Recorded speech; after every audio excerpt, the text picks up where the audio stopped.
Hello बच्चों, very good morning. मैं कपिल द्विवेदी आपके अपने फेवरेट चैनल फिजिक्स सिरा 2020 में आपका एक बार फिर से वेलकम करता हूँ। Okay fine. आज का सेशन थोड़ा सा इम्पॉर्टेंट है। इम्पॉर्टेंट इन द सेंस कि आज हम लोग काफ़ी कुछ चीज़ें सीखेंगे। जैसे अगर हम सबसे पहले बात करें तो आज हम लोगों को सीखना क्या है, डीओसी। हम लोगों ने लास्ट टाइम पे इलेक्ट्रिक फील्ड पढ़ी, उससे रिलेटेड प्रॉब्लम्स लगाए। आज का सेशन हम लोगों के लिए थोड़ा सा कुछ नया जानने का है। डीओसी का मतलब क्या होता है, डिस्ट्रीब्यूशन ऑफ चार्जेस। तो बिना टाइम वेस्ट किए हम लोग इसको सीखते हैं, जानते हैं कि डीओसी का मतलब क्या होता है।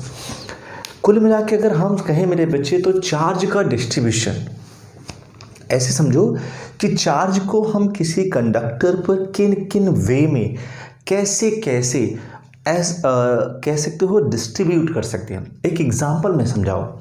सपोज करो मेरे पास एक कंडक्टर हो, एक एग्जांपल बस समझा रहा हूँ, ध्यान समझना।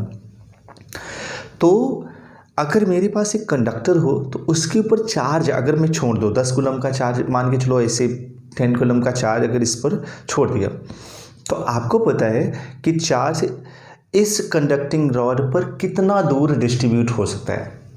तो आप कहोगे सर सिंपल सी बात है, जितनी इसकी लेंथ है उससे ज़्यादा वो कंडक्ट कराएगा ही नहीं। एग्जैक्टली मेरे बच्चे, एक्चुअली यही प्रोसीजर को हमें यहाँ समझना है। मैं बताऊँ मेरा बच्चा, तो डीओसी बेसिकली दो टाइप का होता है।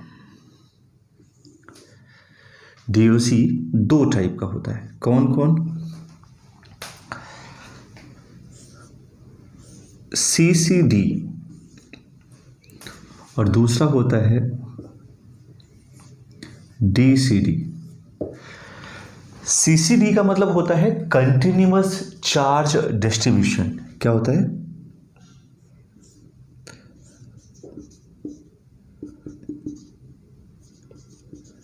कंटिन्यूअस चार्ज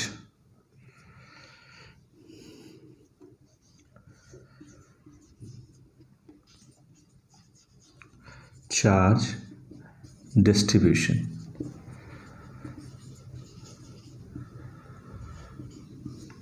जबकि डीसीडी का मतलब होता है डिस्क्रीट चार्ज डिस्ट्रीब्यूशन।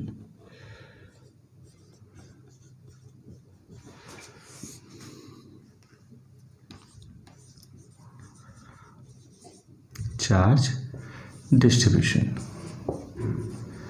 समझना ध्यान से, बहुत आसान है, इसे समझना बहुत ईजी है। यानी कंटिन्यूअस और डिस्क्रीट का मतलब क्या होता है, पहले अगर इसको हम बारीकी से समझे मेरे बच्चे तो बहुत सिंपल। सोचो कि जिस बॉडी का शेप और साइज फिक्स हो, आपको पता है कि अगर वो सपोज कर, जैसे भी रॉड की बात की मैंने, वायर की बात की,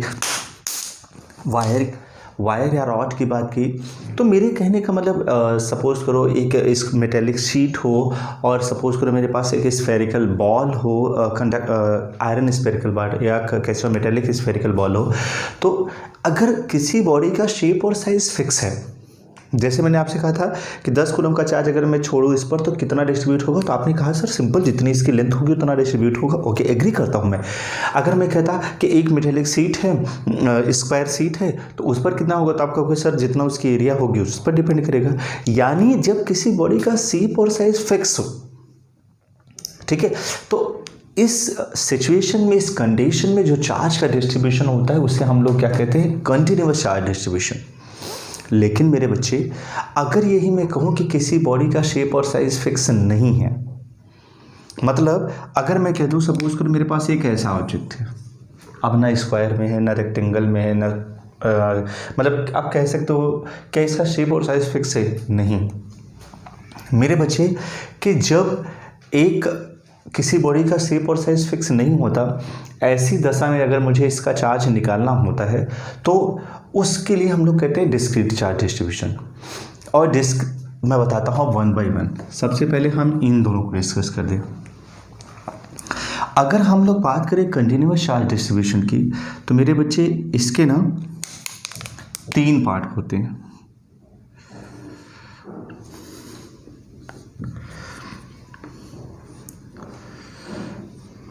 कौन कौन? LCD, SCD और VCD। LCD का मतलब होता है linear charge distribution, linear charge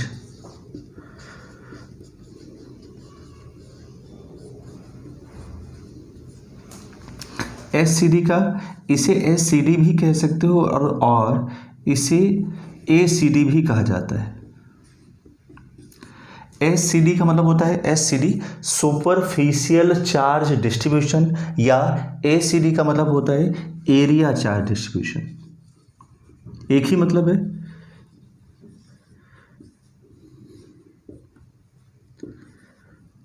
ठीक है, area charge distribution. Okay, VCD का मतलब क्या होता है, अब समझ में आ गया, वॉल्यूमेट्रिक चार्ज, वॉल्यूमेट्रिक या वॉल्यूम चार्ज, वॉल्यूमेट्रिक बोलो चाहे वॉल्यूम चार्ज।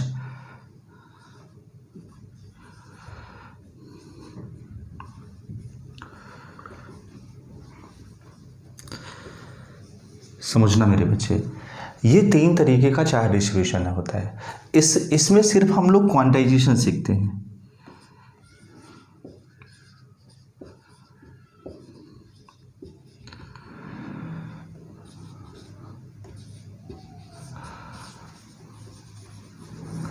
जिसमें Q is equal to NE का कॉन्सेप्ट होता है। हाँ, प्लस माइनस NE भी, N की वैल्यू बताया था, इसमें डिस्क्राइब करने की कोई ज़रूरत नहीं है। मैंने ये भी कहा था कि हम क्यों करते हैं, यही वजह होती है। चार्ज का डिस्ट्रीब्यूशन किस ऑर्डर में होता है मेरे बच्चे, डिस्क्रीट ऑर्डर में। Okay fine. E क्या होगा, चार्ज ऑफ इलेक्ट्रॉन 1.6 × 10⁻19 कूलम। ये सिंपल पता है। लेकिन आज हम जो मेन एक्सप्लेन कर रहे हैं, जिस पर हम लोग आगे चल के इलेक्ट्रिक फील्ड, डिफरेंट टाइप्स के इलेक्ट्रिक फील्ड पढ़ेंगे, वो मुझे ये ज़रूरी है। ठीक है, ये तीनों टाइप के मुझे कंटिन्यूअस चार्ज डिस्ट्रीब्यूशन का मेन टॉपिक चाहिए कि कैसे किस वे में चार्ज का डिस्ट्रीब्यूशन होता है। तो ये 2 तरीके से चार्ज का डिस्ट्रीब्यूशन होता है, कंटिन्यूअस चार्ज डिस्ट्रीब्यूशन और डिस्क्रीट चार्ज डिस्ट्रीब्यूशन। मेरे बच्चे, कंटिन्यूअस चार्ज डिस्ट्रीब्यूशन 3 तरीके का होता है। LCD linear charge distribution, SCD superficial charge distribution या एरिया चार्ज डिस्ट्रीब्यूशन, और फाइनली VCD मतलब वॉल्यूमेट्रिक चार्ज डिस्ट्रीब्यूशन। और लीनियर का मतलब LCD लीनियर चार्ज डिस्ट्रीब्यूशन हो गया, और ये तीनों हो गए। अब हम लोग नोट कर लेना आप लोग इसे। अब हम आपको 1 बाय 1 इसे सिखाते हैं कि आखिर ये चीज़ें होती कैसे हैं, क्या है बेसिकली। नोट कर लिया? ओके।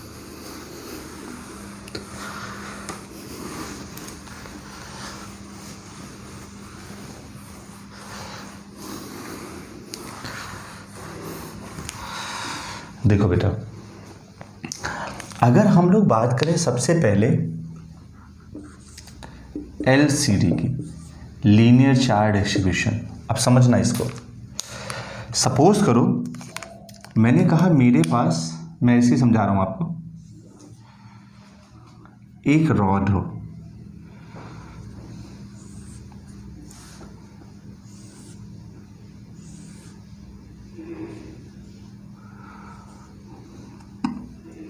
ऐसे इसके पोजीशन को डिफाइन कर दे रहा हूँ। हालांकि इसका बहुत बड़ा रोल नहीं होगा, लेकिन आप समझने के लिए आप समझते रहो बस।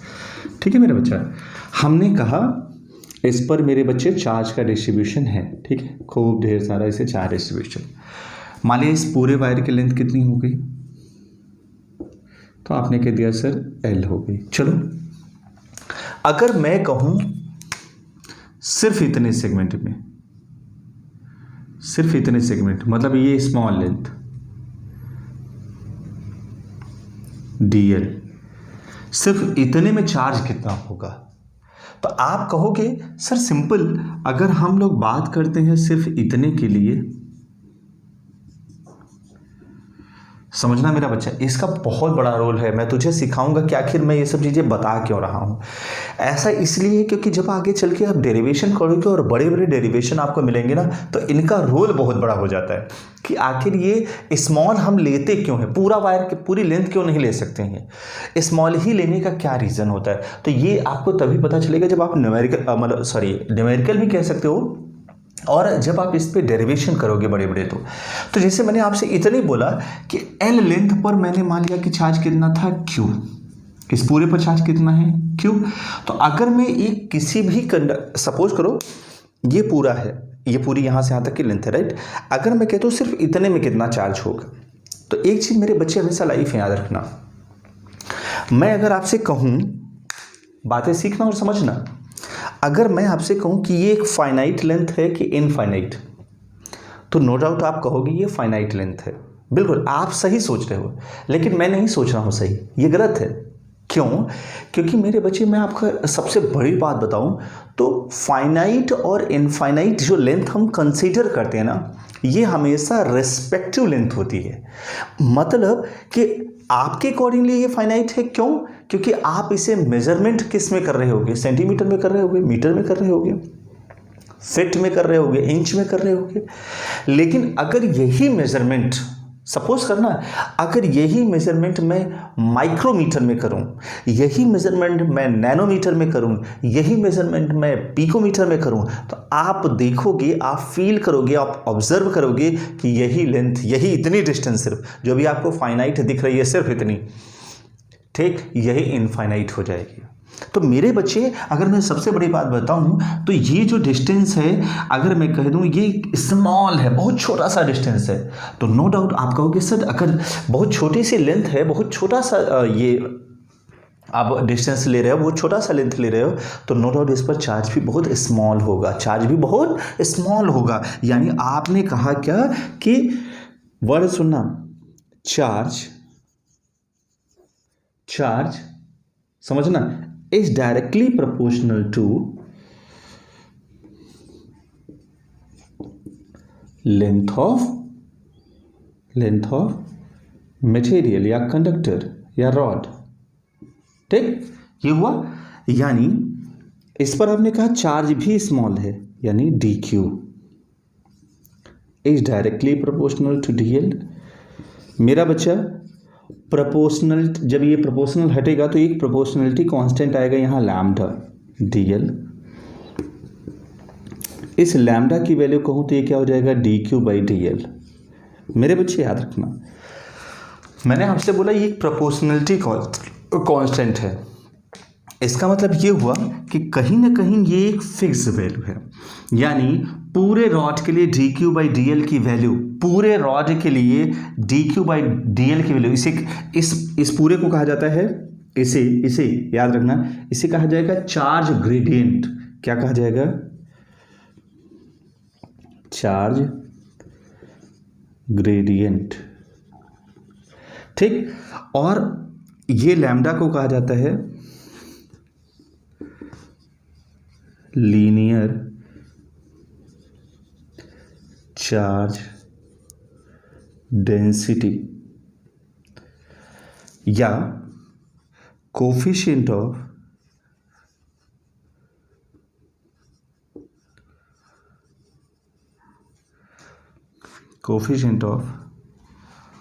थोड़ा गड़बड़ हो रहा है, सही से लिख दूं, ठीक है, इधर नीचे लिख दे रहा हूं, लीनियर चार्ज डेंसिटी और कोफिशिएंट ऑफ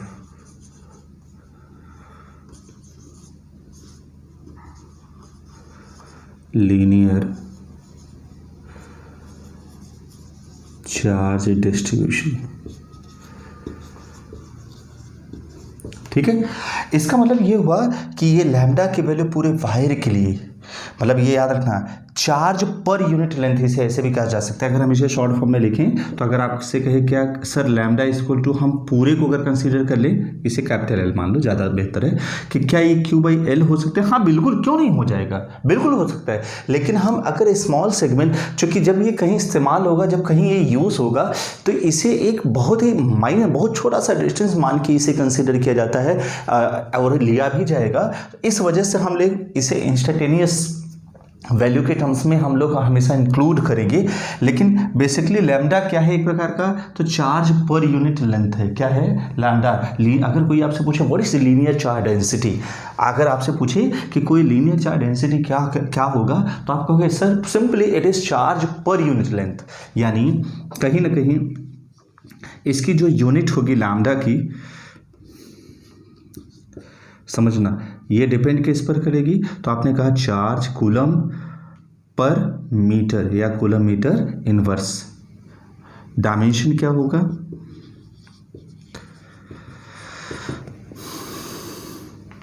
कूलम AT और L इनवर्स।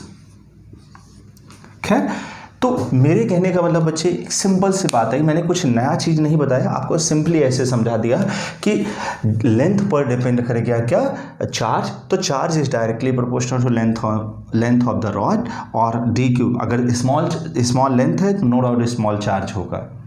अच्छा, एक चीज़ और बात, कोई ये कह सकता है सर क्या हम ऐसे नहीं लिखते हैं कि length is directly proportional charge? बिल्कुल लिख सकते हो, लेकिन पहले चार्ज डिस्ट्रीब्यूट हुआ कि पहले लेंथ था? तो पहले लेंथ की एग्जिस्टेंस थी, कितना है इससे डिफाइन हो रहा है चार्ज, यानी इसके एग्जिस्टेंस पर ये डिपेंड कर रहा है, इसके एग्जिस्टेंस पर ये नहीं हो रहा है। अगर मान के कैसे, अच्छा बात आएगी सर ये इसका मतलब क्या हुआ कि आप बोल रहे हो इस पर ये डिपेंड करेगा, इस पर ये नहीं करेगा। मतलब मैंने ये बोला कि लेंथ पर चार्ज डिपेंड करेगा, चार्ज पर लेंथ डिपेंड नहीं करेगा। एक एग्जांपल समझाऊं, सपोज करो मेरे पास मैंने कहा 10 सेंटीमीटर की रॉड, एग्जांपल 6 सेंटीमीटर मान लो, 6 सेंटीमीटर की रॉड है, राइट। अब अगर we have 6 centimetre rod and we have 20 microcoulomb charge, right. और अगर उस 20 माइक्रोकूलम चार्ज को मैं इस 6 सेंटीमीटर के रॉड पर रखूं तो इतना डिस्ट्रीब्यूशन होगा। अब आप बताओ कि अगर अभी मैंने 20 माइक्रोकूलम के चार्ज को मैंने 6 सेंटीमीटर के रॉड पर डिस्ट्रीब्यूट किया, अब अगर यही लेंथ और बढ़ जाता तो क्या चार्ज का डिस्ट्रीब्यूशन और हो जाता? हाँ बिल्कुल। अगर इसको 12 सेंटीमीटर 12 सेंटीमीटर आप कर दो तो यही अब वही 20 माइक्रोकूलम का चार्ज 12 सेंटीमीटर पर डिस्ट्रीब्यूट होगा। लेकिन मेरा बच्चा अगर सोचो अब देखो वर्ड उल्टा समझना, कि अगर मैं कह दूं कि क्या चार्ज पर लेंथ, मैंने कहा ना लेंथ पर चार्ज डिपेंड तो कर गया, अब चार्ज पर लेंथ डिपेंड करेगा कि नहीं। अगर मान के चलो कि मैं आपसे कह दूं कि 20 माइक्रोकूलम का चार्ज मैंने डिस्ट्रीब्यूट किया था 6 सेंटीमीटर पर, तो क्या अगर मैं 12 सेंटीमीटर का और कर दूं तो 20 की बजाय 40 हो जाएगा? नहीं मेरे बच्चे, यही इसीलिए कहा जाता है कि लेंथ पर चार्ज डिपेंड करता है। तो प्रोपोर्शनलिटी लगाते समय थोड़ा सा ध्यान रखना। कुछ लोग कहते ज़रूर हैं कि नहीं ये इसके डायरेक्टली प्रोपोर्शनल है तो ये इसके भी हो जाता है, कहना अलग होता है, लेकिन जब इम्प्लीमेंट करते हैं तो वो चीज़ें अलग हो जाती हैं। ठीक है, ओके मेरा बच्चा। खैर मैंने सीख लिया LCD, अब मैं देखो यही सिखा रहा हूँ तुझे, कहीं बाहर नहीं जाऊँगा, थोड़ा सा देखना। LCD के बजाय मैंने कहा अब मैं सीख रहा हूँ SCD, दूसरा SCD। आ जाओ मेरे बच्चे, देखना मैं कितनी आसानी सिखा रहा हूँ, सब इसी पर सीखते चले जाओ, कुछ ज़्यादा नहीं सिखाऊंगा। SCD superficial charge distribution. Okay, suppose करो मैंने एक मेटेलिक शीट लिया, ठीक है। अब आप सोचो कि अगर मैं इतनी एरिया से, इसमें पूरा चार्ज का डिस्ट्रीब्यूशन है,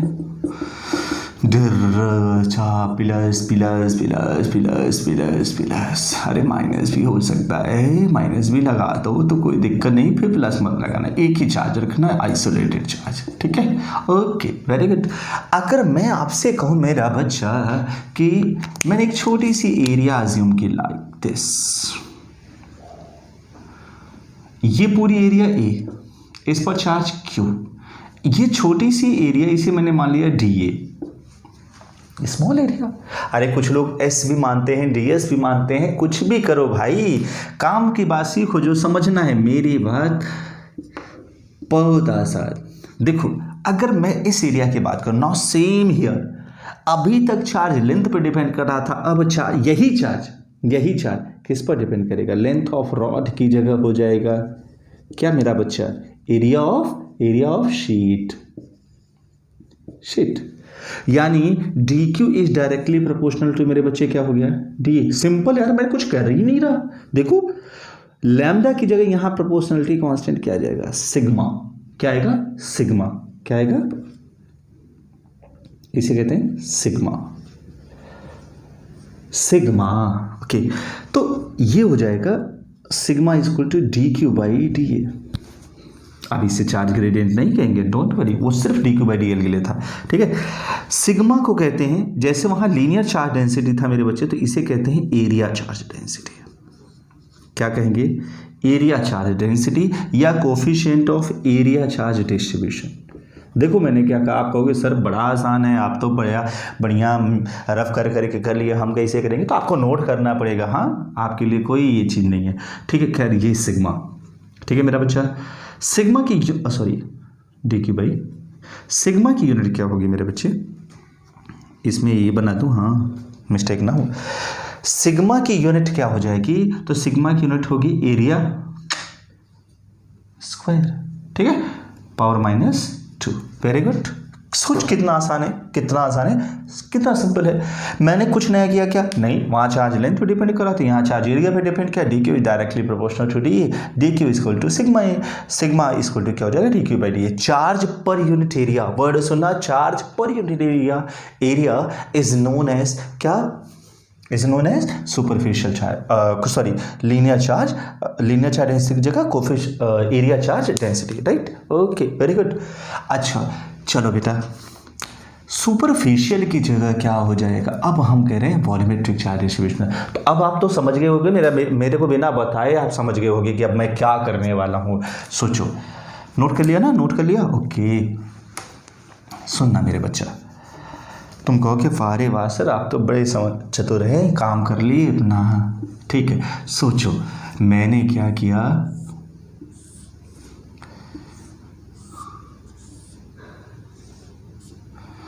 अब एक क्यूब लिया, राइट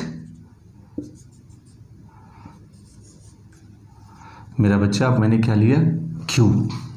अब सोचो उसी क्यूब से एक छोटा सा क्यूब मैंने और काटा, क्यूब काटा, स्फीयर काट लिया, डजेंट मैटर, कोई फर्क नहीं पड़ता, एक स्फीयर काट के निकाल लिया मैंने, ठीक है। इस पूरे का वॉल्यूम कितना था, V।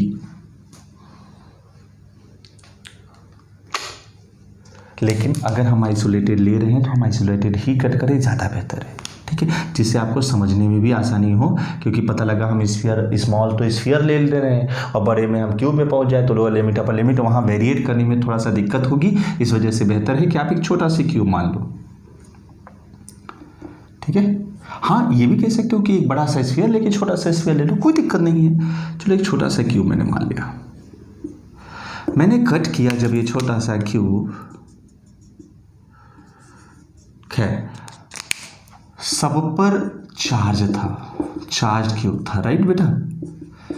अब तुझे ये बेहतर है, समझने में कोई दिक्कत नहीं होगी मेरे बच्चे, कि अब चार्ज वही एरिया की जगह किस पर डिपेंड करेगा, वॉल्यूम ऑफ क्यूब होगा मेरे बच्चे। यानी D Q is directly proportional to क्या हो जाएगा, d v. D Q is directly proportional क्या हो जाएगा, डी वी। तो यहाँ आता है मेरे बच्चे रो, इसे कहते हैं रो।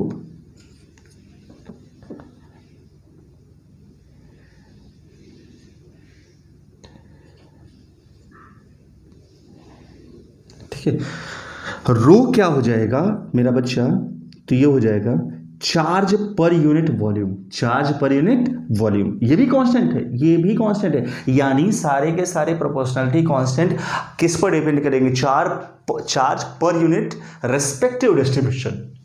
वर्ड सुनना, अभी मैं बता दूं पहले, यहां हो जाएगा volumetric charge density, volume charge density या coefficient of volume charge distribution, ठीक है मेरा बच्चा। ये हो जाएगा रो मेरे बच्चे, ये हो जाएगा V, और यहाँ रो की यूनिट क्या हो जाएगी मेरा बच्चा, -3, यहाँ डायमेंशन हो जाएगा -3। यानी मैं अगर आपसे कहूँ कि जितने भी कोफिशिएंट ऑफ चार्ज डिस्ट्रीब्यूशन होंगे, वर्ड सुनना, कोफिशिएंट ऑफ चार्ज डिस्ट्रीब्यूशन होंगे, वो charge per unit charge per unit relative, word सुनना, charge per unit relative distribution होगा, रिलेटिव नेचर ऑफ डिस्ट्रीब्यूशन होगा, ये डिपेंड करेगा। तो ये मैंने आपको बताया 3 तरीके के चार्ज का डिस्ट्रीब्यूशन हुआ और हम इन्हीं तीनों को सीखेंगे। ठीक है, बहुत छोटा सा लेक्चर था ये, तो इसलिए इसको हम बता दिए आपको। और ठीक है, इसके बाद हम लोग अगले लेक्चर में सीखेंगे। ये छोटा सा लेक्चर मैंने आपको यहाँ समझाया, इसका यूज़ मैं कैसे कराऊंगा, बस वेट करना थोड़ा सा, इसका यूज़ बेहतरीन होने वाला है, बहुत अच्छा होने वाला है। चलो मैं सिखाता ही देता हूँ, आज एक बढ़िया सिखाता हूँ लेक्चर आपको। ओके, रब कर दूँ, ठीक है।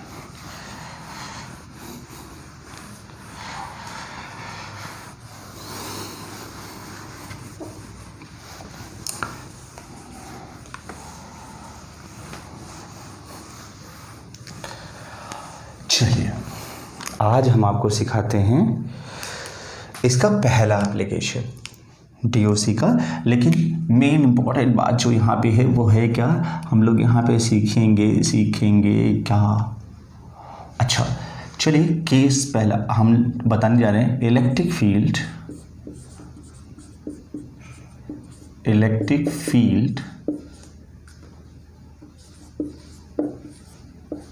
Due to electric field due to ring का भी नहीं सीखा पहले, स्ट्रेट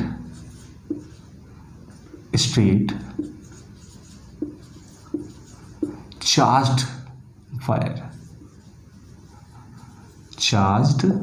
वायर, ये केस है। ठीक है, चलो सीखो straight charged wire.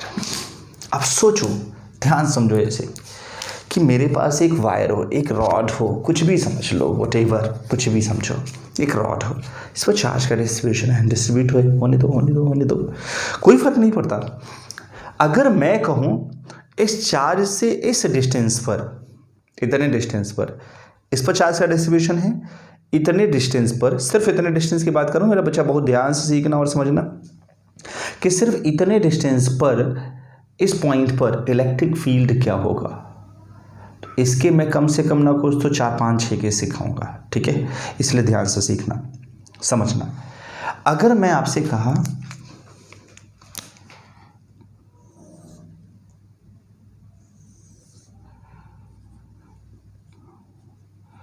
We have finite charge wire, listen carefully.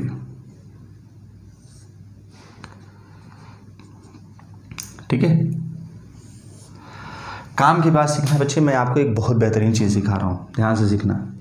Suppose करो दिस वन इज एक एंगल और ये एक एंगल है। अगर मैं कह दूँ ये अल्फा और ये बीटा, लिसन केयरफुली, खूब आसानी से समझना मेरे बच्चे, एक एक केस इसके पकड़ने की कोशिश करना, जो भी चीज़ें मैं आपको सिखा रहा हूँ ना मेरा बच्चा। मैंने कहा इसकी पूरी लेंथ है L, ठीक है, यहाँ से यहाँ निकालना है मुझे, ये डिस्टेंस मैंने मान लिया R। ठीक है, अब मैं करता क्या हूँ, कॉन्सेप्ट सीखना है 1 by 1, जो टॉपिक मैं सिखा रहा हूँ बहुत तगड़ा है। हमने आपसे कहा, मैंने छोटी सी लेंथ अज्यूम की, ये इतनी, इस छोटी सी लेंथ इसको मैंने मान लिया DL। क्या मान लिया? DL।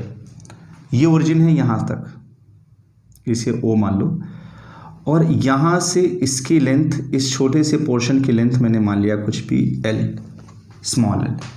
वो कैपिटल L था, उसको छोड़ दो, वो कैपिटल L है, उसकी बात हम अलग करते हैं। ये स्मॉल l, जो लेंथ मैंने यहाँ से यहाँ तक कंसीडर की है, उसकी इस ओरिजिन जहाँ से निकालना है इलेक्ट्रिक फील्ड, जिस पॉइंट के लिए मान लो पॉइंट P है, इसके लिए निकालना है, तो ये लेंथ मैंने मान ली DL।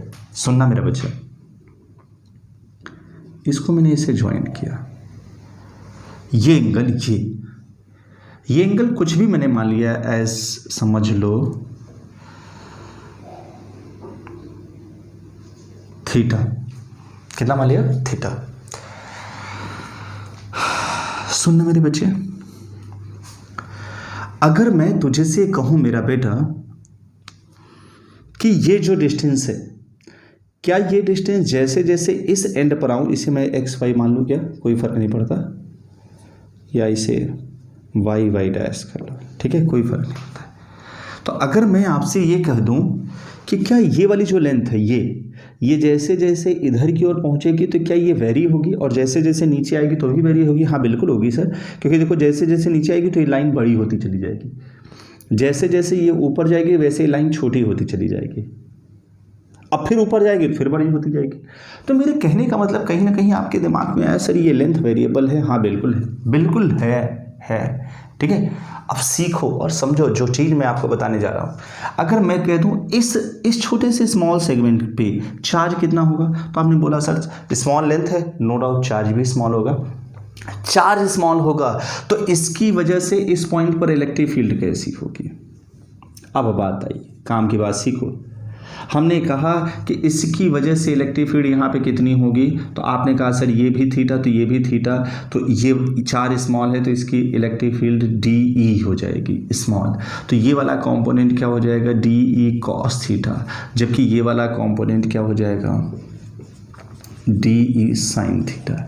यानी हमें इस स्मॉल चार्ज की वजह से इलेक्ट्रिक फील्ड दो मिलेंगे, एक इधर की ओर तो दूसरा इधर की ओर। अब सीखो मेरे बच्चे, 1 बाय 1 जो भी टॉपिक मैं आपको सिखा रहा हूँ वो काम के बाद सीखने वाली बात है, ठीक है मेरे बच्चे। हमने आपसे कहा कि मुझे दो मिलेंगे, एक ऊपर और एक नीचे, सीखो। चलो कोई बात नहीं, अच्छी बात है, आपने कहा सर इतनी, यानी कहीं ना कहीं मेरे दिमाग में इतना आ गया कि इलेक्ट्रिक फील्ड मुझे दो डायरेक्शन की मिली, अलॉन्ग एक्स एक्सिस और अलॉन्ग वाई एक्सिस। हम दोनों दिखाएंगे आपको, लेकिन पहले एक मैं आपको बता दे रहा हूँ। पहले अभी मैं बता दूँ कि अभी मैं आपको सिर्फ अलॉन्ग एक्स एक्सिस से निकालूंगा, एक्स एक्सिस। अभी अलॉन्ग वाई एक्सिस में अभी आपको रोक के रखता हूँ, क्योंकि एक अगर एक बार में समझ में आ जाएगा तो दूसरा आराम से समझ में आ जाता है, उसमें बहुत बड़ा तीर मारने की ज़रूरत नहीं है। Wait and watch. अगर मैं आपसे कहूँ, ध्यान से देखना,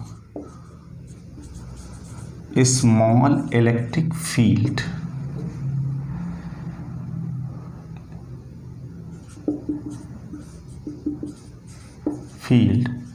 ड्यू टू स्मॉल चार्ज,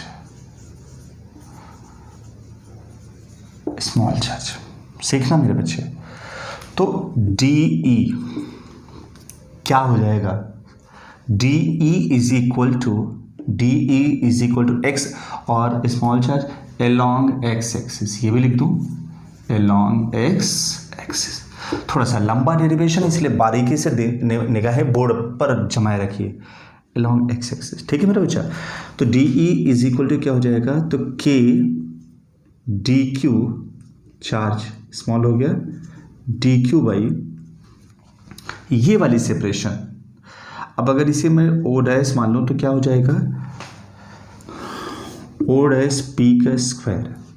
अब आपको ये भी बेहतर पता है, मैं कुछ ज़्यादा अगर ना कहूँ तो अगर आप समझ सकते हो तो आप समझ सकते हो कि O डैश P का स्क्वायर क्या हो जाएगा। तो आप कहोगे सर O डैश P का स्क्वायर होगा थीटा परपेंडिकुलर अपॉन बेस, हाँ ठीक है, ओके, परपेंडिकुलर हो गया, हाँ हाइपोटेनस, तो हो जाएगा L square plus R square. Okay very good.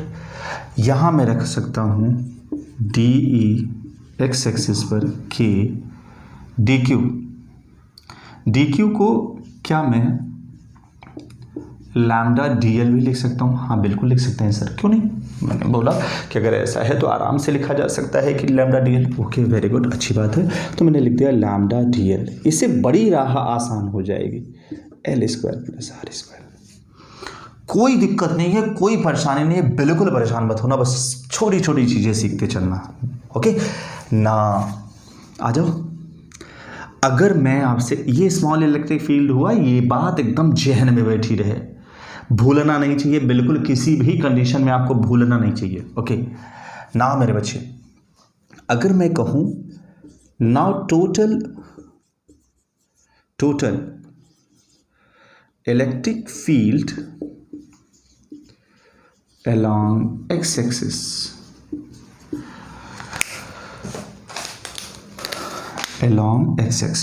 सुनना, EX क्या आप कहोगे sir integration of DEX cos theta? हाँ वेरी गुड, मैंने वही लिखा जो यहाँ था। कुछ नया नहीं किया मेरे बच्चे। डी ई एक्स एक्सिस की वैल्यू क्या थी, तो आपने कहा sir k lambda d l by l square plus r square into cos theta, ये लगाया। अभी लोअर लिमिट अपर लिमिट नहीं लगा रहा मैं, क्योंकि इसमें वेरिएबल क्या है मुझे ये पता करना है। हमें इसमें मैक्सिमम कांस्टेंट करना है, सिंगल वेरिएबल रखना है। वर्ड सुनना, मैक्सिमम कांस्टेंट करना है, सिंगल वेरिएबल रखना है। अब आप देखो तो अगर मैं ध्यान से कहो समझो तो क्या जैसे जैसे ये लेंथ भी वेरी कर रही है, ये भी लेंथ वेरी कर रही है, दोनों वेरी कर रही हैं, तो क्या जैसे जैसे ये लेंथ और ये सोचो ये लेंथ वेरी करेगा, इधर से ऊपर जाएगा, और जैसे जैसे ये वाली लेंथ भी क्योंकि अभी ये यहाँ है, ऐसे ऐसे ऊपर ये जाएगी, तो क्या ये लेंथ ये हाइपोटेनस भी तो कम होता चला जाएगा? हाँ बिल्कुल कम होगा। और जैसे जैसे ये घटेगा, मतलब कह सकते हो ये वाली लाइन जैसे जैसे ओ की ओर शिफ्ट होगी तो क्या वैसे वैसे स्मॉल लेंथ भी कम होते चली जाएगी? हाँ बिल्कुल होगा। और अगर ये होगा मेरे बच्चे तो थीटा भी वेरी करेगा? हाँ बिल्कुल वेरी करेगा। यानी अगर ये ऊपर की ओर शिफ्ट हुआ टुवर्ड्स ओ, तो थीटा भी स्मॉल होगा, ये लेंथ भी स्मॉल होगी और ये भी स्मॉल होगा। अब काम की बात सीखो, तो हम सबको एक टर्म्स में कन्वर्ट करने, थोड़ा सा निगाहें बोर्ड पर अगर रखे रहो तो मैं समझाता हूँ। देखना, डीएल लेंथ चाहिए मुझे, थीटा के सामने वाली साइड परपेंडिकुलर, ये फिक्स है हाइपोटेनस, परपेंडिकुलर अपॉन हाइपोटेनस क्या हो जाएगा, सॉरी परपेंडिकुलर हाइपोटेनस से बेस है, तो थीटा tan थीटा ये हो जाएगा परपेंडिकुलर अपॉन बेस, मतलब L बाई आर। पहली बात तो L इज इक्वल टू क्या हो जाएगा, R tan थीटा। मेरा बच्चा निगाहें थोड़ा सा बोर्ड पर रखिएगा। अगर मैं इस dl का dl बाई थीटा के रिस्पेक्ट में डिफरेंशिएशन कर दूं तो क्या r into sec square theta हो जाएगा? हाँ बिल्कुल हो जाएगा सर। तो dl इक्वल टू क्या हो जाएगा, r into sec square theta d theta. Wait and watch. अभी मैंने कहा L इज इक्वल टू क्या हुआ, L इज इक्वल टू क्या हुआ, r tan थीटा। तो यहीं L की जगह मैं रख दो r tan थीटा। समझना, ये हो जाएगा के लैम्डा बाहर कर ले रहा हूँ, इंटीग्रेशन ऑफ dl की जगह लिख लिया r sec square theta d theta, ठीक, r sec square theta d theta, ठीक है। dl की जगह लिखा इंटू कॉस थीटा अपनी जगह लिख रहा हूँ मेरे बच्चे, कुछ नया नहीं कर रहा हूँ।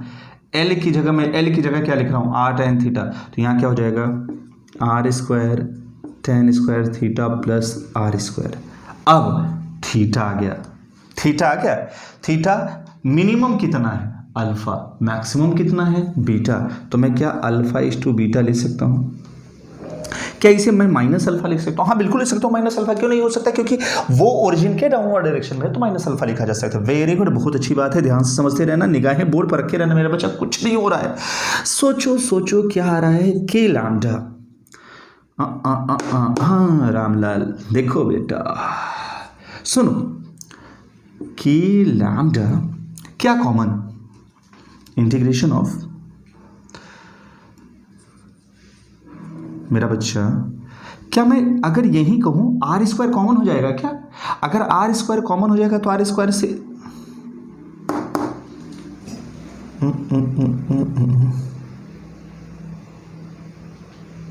आर स्क्वायर से एक आर कैंसिल हो जाएगा। वेरी गुड, एक आर कैंसिल होगा तो एक आर बचेगा, वो आर हो गया बाहर, ये हो गया आर बाहर। वेरी गुड, समझ में आ रहा है ना कि मैं बताऊं? मैंने कहा मेरा बच्चा आर स्क्वायर बाहर हुआ, एक आर ऊपर रहेगा, तो एक आर से एक आर कैंसिल हो जाएगा और अंदर बचा क्या, अंदर बचा sec square theta cos theta d theta divided by 1 plus tan square theta, वाह रे वाह, सेक स्क्वायर थीटा। इससे ये क्या हो गया, cancel, minus alpha two beta. मेरे बच्चे अब आया integration of cos theta d theta, क्या होगा, कॉस का इंटीग्रेशन साइन, सोचो ये आ गया साइन थीटा, क्या हो जाएगा, माइनस अल्फा टू बीटा। मेरे बच्चे ये आ गया के लैम्डा बाई आर, के लैम्डा बाई आर, एक बार अपर लिमिट एक बार लोअर लिमिट, तो हो जाएगा sine alpha minus sine beta minus sine alpha. तो मेरे बच्चे फाइनल रिजल्ट क्या मिला, यही E x is equal to आ जाएगा k lambda by are sine alpha plus sine beta. ये बहुत ही इंपॉर्टेंट केस है मेरे बच्चे, most and most important case है। मैंने कहा अभी मैंने आपको ये सिखाया, इसका सपोज कर लो केस नंबर 1 मैंने सिखाया, पहला केस सिखाया आपको, इलेक्ट्रिक अलोंग एक्स एक्सिस। ठीक है, अब काम की बात सीखियो, काम की बात सीखो मेरा बच्चा। अगर कोई आपसे ये कह दे कि सर चलो आपने तो ये बता दिया, ठीक है कोई बात नहीं, अच्छी बात है, ये समझ में आ गया। अगर मैं कहूँ कि ये एक्स एक्सिस के अलोंग आया और अगर मैं कह देता यही वाई एक्सिस के अलोंग, क्या हो जाएगा? डोंट वरी, जिंदा हूं ना मैं अभी, कुछ नहीं, सबसे आसान है। अगर मैं कहूँ मेरा बच्चा अलोंग वाई एक्सिस, काम की बात सीख यार, तगड़े की बात सिखा रहा हूँ, along y axis. Y axis क्या हो जाएगा? E y. तुझे कुछ घुमाना फिराना नहीं, कुछ घुमाना फिराना नहीं मेरा बच्चा। सोच, अगर मैं इसी एक्स के बजाय वाई एक्सिस ले देता तो डी पर कोई फर्क पड़ता ना, अरे यार ये एक्स की जगह वाई हो जाता। लेकिन यहाँ कॉस की जगह कंपोनेंट कौन सा आता? साइन। कॉस का कंपोनेंट यहाँ कौन आता है? साइन। और यही चीज साइन के फॉर्मेट में जब यहाँ चेंज होता तो ये जो साइन का टर्म्स आया है वो किसके टर्म्स में आता? कॉस। किसके टर्म्स में आता? क्योंकि बच्चे अब उस जैसे ये कॉस कैंसिल हुआ वैसे वहाँ पे साइन के टर्म्स में कैंसिल होता, और साइन के टर्म्स में कैंसिल होता तो हमारा ये इंटीग्रेशन कॉस आता। आप करके भी देख सकते हो, प्रैक्टिकली एज इट इज होगा। ठीक है, तो यानी यही चीज सेम आएगा k lambda by r in bracket cos beta plus cos alpha. मेरे बच्चे ये बात दिमाग में रखे रहना, नहीं माइनस में आएगा क्योंकि ये माइनस होगा ना, माइनस आएगा कॉस बीटा, क्योंकि कॉस जब माइनस अल्फा लिखोगे तो पॉजिटिव रहेगा। ठीक है, तो cos beta minus cos alpha. ठीक है, ये वाई एक्सिस के लॉन्ग आएगा। सोचो कितना आसान था, नोट कर लो, कोई भी दिक्कत नहीं, फिर अगले केसेस में कराता हूँ। ठीक है, बहुत इंपॉर्टेंट केस है मेरा बच्चा, एक बार फिर से देख लेना, कुछ मैंने नहीं नया चीज़ किया। बस ये याद रखना, जब भी हम ऐसे छोटे छोटे सेगमेंट को लेते हैं तो जब देखो एक ही साथ मेरे पास कई वेरिएबल हैं कि एल भी वेरिएबल था, आर भी वेरिएबल है, थीटा भी एल भी वेरिएबल है, थीटा भी वेरिएबल है, तो हम इनको कोशिश करते हैं एक वेरिएबल में, क्योंकि दो वेरिएबल का एक साथ इंटीग्रेशन तो हो नहीं पाएगा, तो उसको किसी एक वेरिएबल में कन्वर्ट किया। अब जैसे मैंने इसको यहाँ लिख लिया तो इस पूरी वैल्यू में सिर्फ और सिर्फ मेरा वेरिएबल कौन सा था? थीटा, बाकी सब कांस्टेंट हो गया। बस यही सिंपल सा कॉन्सेप्ट था। ठीक है, ओके वेरी गुड, नोट कर लिया, अरे अच्छी बात है। Okay, case number 2। अब सोचो यही कॉन्सेप्ट सीखना कि मैं तुम्हें सिखा रहा हूं कि कैसे हो रहा है। सपोज करो केस नंबर 2, रब करो। ओके चलिए मेरा बच्चा,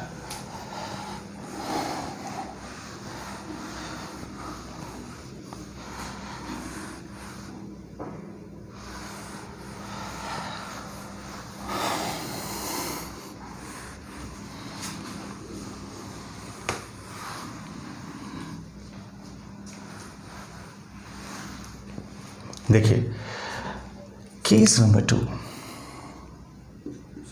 सेकेंड केस। अगर मैं कह दूं if alpha is equal to beta, suppose करो मैं इसी केस में ये कह देता अल्फा और बीटा इक्वल है। मेरे बच्चे बहुत सिंपल, अल्फा बीटा इक्वल है, तो ई एक्स की वैल्यू क्या मिली थी? आपने कहा सर मिला था k lambda by are sine alpha plus sine beta. Alpha equal to beta है तो अल्फा की जगह बीटा, तो कितना हो जाएगा? E x is equal to 2k lambda by are sine alpha या 2k lambda by are sine beta. लेकिन मेरे बच्चे ई वाई की वैल्यू क्या हो जाएगी? तो ई वाई की वैल्यू क्या मिली थी? k lambda by are sine beta minus sine alpha equal है मेरा बच्चा, तो अल्फा की जगह मैं क्या ले सकता हूँ? बीटा, कैंसिल 0, तो ई वाई की वैल्यू क्या हो जाएगी? 0। कब? जब ये फाइनाइट एंगल हो जाए, if alpha is equal to beta, यानी ये दोनों अल्फा बीटा आपस में ये एंगल और ये एंगल इक्वल हो जाए, तब ये दशा मिलती है। ठीक है, ये अगला केस कर लेना, केस नंबर 2। बहुत इंपॉर्टेंट केसेस सिखा रहा हूँ बच्चे। केस नंबर थर्ड हो गया।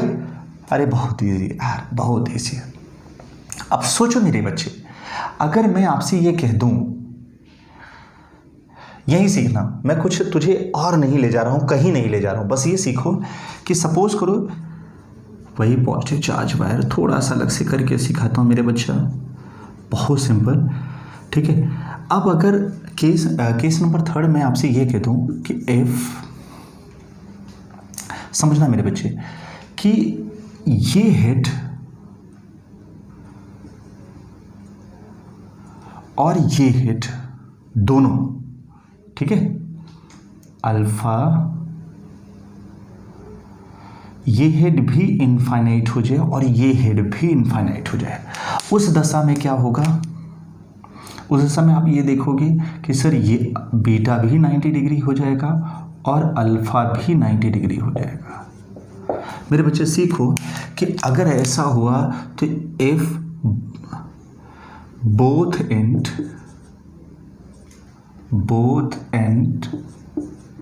बिकम इनफाइनाइट, तो अल्फा बीटा दोनों कितने हो गए? 90 डिग्री। और अगर ऐसा होता है तो सोचो उस दशा में क्या हो जाएगा? एक अगर मैं आपसे कहूँ उस दशा में हो जाएगा ई एक्स की वैल्यू क्या हो जाएगी? K lambda by are sine alpha plus sine beta, तो दोनों 90 डिग्री, साइन 90 प्लस साइन 90, ठीक है। और ठीक है, वेरी गुड। सपोज करो कि चलो ठीक है ये तो आ गया साइन 90, तो ई एक्स की वैल्यू कितनी हो जाएगी? ई एक्स की, ये केस थर्ड था ना, सेकेंड था, ई एक्स की वैल्यू कितनी हो जाएगी? के लैम्डा बाई आर, जो भी केस हो आप अपना देख लेना, हमें केस से कोई फर्क नहीं पड़ता। के लैम्डा ये हो जाएगा साइन 90 साइन 91, 2 के लैम्डा बाई आर, 2 के की वैल्यू क्या हो जाएगी? 1/4 pi epsilon nought lambda by r, 2 2 जा 4, तो क्या हो जाएगा? ई एक्स की वैल्यू क्या मिलेगी? Lambda by 2 pi epsilon naught R, right बेटा। तो यानी ये मिल गया कि E x is equal, E X मेरा बच्चा is inversely proportional to R. इसका मतलब क्या हुआ? इससे ये पता चला कि कहीं ना कहीं लेंथ ऑफ वायर पे डिपेंड, जो वायर की लेंथ थी पूरी, उसके लेंथ पर डिपेंड ये इलेक्ट्रिक फील्ड नहीं करता, बल्कि कितने सेपरेशन पर, कितने डिस्टेंस पर निकाला जा रहा है इलेक्ट्रिक फील्ड, उसके इनवर्सली का रिलेशन होता है। यही वजह होता है कि इनके बीच का graph is inversely proportional to r. ठीक मेरा बच्चा, यही वाई एक्सिस पर मैं देखूं फॉर एक्स एक्सिस, अगर ये मैं कहूं फॉर वाई एक्सिस क्या हो जाएगा? वाई एक्सिस क्या हो जाएगा? ई वाई की वैल्यू क्या हो जाएगी? ई वाई की वैल्यू हो जाएगी k lambda by are sine beta cos beta 90 cos alpha 90 0 0, दोनों 0 हैं, दोनों 90 हैं, ठीक है, दोनों 0 हो जाएंगे, ठीक है। बहुत सिंपल, सोचो कितना आसान है। उसके बाद ओके, वेरी गुड, नोट कर लो फटाफट। समझ में आया नहीं है? हाँ, वेरी गुड। अच्छा, दूसरी सबसे बड़ी बात, अगर सपोज करो कि मैं यही चीज़ कहता, अगला केस ये कहता कि सपोज करो ये एंड अल्फा ही होता, अगला केस है ये अल्फा ही होता और सिर्फ वन एंड इनफाइनाइट होता, बोथ एंड की जगह इफ इसे वाई डैश था ना, तो वाई एंड बिकम इन्फिनिटी, तो सिर्फ किसकी वैल्यू होती? बीटा होता यहाँ पे 90 डिग्री, बीटा फिर 90 होता, अल्फा ही रहता, तो बीटा की जगह क्या लिख देता? 90 डिग्री, और अल्फा की जगह अल्फा लिखता। तो यहाँ क्या आ जाता मेरे बच्चे? ये अगला केस सिखा रहा हूँ, तो यहाँ क्या आ जाता मेरे बच्चा? यहाँ आ जाता के लैम्डा बाई आर, ये हो जाएगा 1 प्लस साइन अल्फा, कितना हो जाएगा? 1 प्लस साइन अल्फा, इसको हटा दो, ठीक है, वेरी गुड, अच्छी बात है। तो आपको कहोगे सर अच्छा जब ये आ गया तो ये केस अगला है, केस नंबर कौन सा हो जाएगा? थर्ड फोर्थ जो भी हो बना कर लेना। अगर मैं कहूँ फॉर वाई एक्सिस मेरे बच्चे, इस केस के लिए क्या हो जाएगा, तो सिंपल इधर देखो के लैम्डा बाई आर तो था ही था, अरे यार के लैम्डा बाई आर तो पहले से था, cos beta minus cos alpha, हाँ रे हाँ बोलो, बीटा की वैल्यू कितनी है 90 डिग्री, अरे वाह, बीटा की वैल्यू कितनी है 90 डिग्री, तो कॉस 90 कितना हो जाएगा 0, तो 0 हो जाएगा, तो ये कितना हो जाएगा ई वाई की वैल्यू सोचो k lambda by r cos alpha negative. Simple यार, कौन सा लॉजिक मारना, कोई दिक्कत वाली बात हो तो बताओ भाई, cos beta minus cos alpha था ही, हमने एक 90 किया तो दूसरा तो बचा रह जाएगा, ठीक है, कोई दिक्कत वाली बात नहीं, सिंपल हो गया। ये case number 3rd 4th whatever जो भी था वो कर लेना। उसके बाद फाइनली एक केस और बता दे रहा हूँ, केस नंबर 5, 3rd था 4th, अच्छा 4th है तो 5th जो भी हो कर लेना। केस ये है कि सपोज करो यही वायर था, ठीक है, ये वायर है, इनफाइनाइट लॉन्ग स्ट्रेट वायर है, charge infinite charge long straight wire है, ठीक है। पॉइंट पी जो था ना मेरा बच्चा, केस ये बता रहा हूं कि पॉइंट पी जो है ना वो यहां ना होके इसके लाइन ज्वाइनिंग पर आ जाए, मतलब मैं कहूं कि electric field at P on the line joining of charged wire. मेरा बच्चा सोचो, अगर ऐसा मैं केस करता हूं तो तुझे ये पता है कि अल्फा और बीटा दोनों एंगल 0 होंगे। क्यों 0 होंगे? क्योंकि जब ये यहीं इसके ये जो पॉइंट पी है वो इसके नीचे ही आ जाएगा, ऐसे आ जाएगा, तो आप बताओ क्या ये एंगल बनाएगा या ये एंगल बनाएगा? कोई नहीं। अल्फा भी 0, बीटा मतलब अल्फा भी बीटा भी दोनों 0, साइन 0 0 0, पूरा ई एक्स की वैल्यू क्या हो गई 0, sine 0 cos 0 minus cos 0 1 minus 1, E y की वैल्यू भी क्या हो जाएगी 0। यानी अगर मैं अगला केस कहूँ तो ये कहेगा कि किसी भी चार्ज वायर के लिए बीच में कह सकते हो कि अगर उसके लाइन ज्वाइनिंग पर कोई पॉइंट हो जाए तो वहाँ पे कोई भी इलेक्ट्रिक फील्ड एग्जिस्ट नहीं करेगा, ठीक है। तो थैंक यू सो मच, आज के लिए इतना पर्याप्त है आपको, और मैं आपको अगले सीजन में दूंगा क्या इससे रिलेटेड न्यूमेरिकल्स, और एक और नया कॉन्सेप्ट आपको सिखाऊंगा जिसमें जैसे भी स्ट्रेट वायर के लिए सिखाया वैसे चार्ज सर्कुलर रिंग पर कैसे होता है, फिर उनसे कैसे क्वेश्चन अराइज होते हैं, तो उसको हम लोग अगले सेशन में सीखेंगे। आज के लिए बस इतना ही, और thank you so much for watching my video. और एक बात और आपसे कहूँगा कि प्लीज़ चैनल को लाइक, सब्सक्राइब और शेयर करना ना भूलें, and don't forget for pressing the bell icon. Thank you so much. Okay.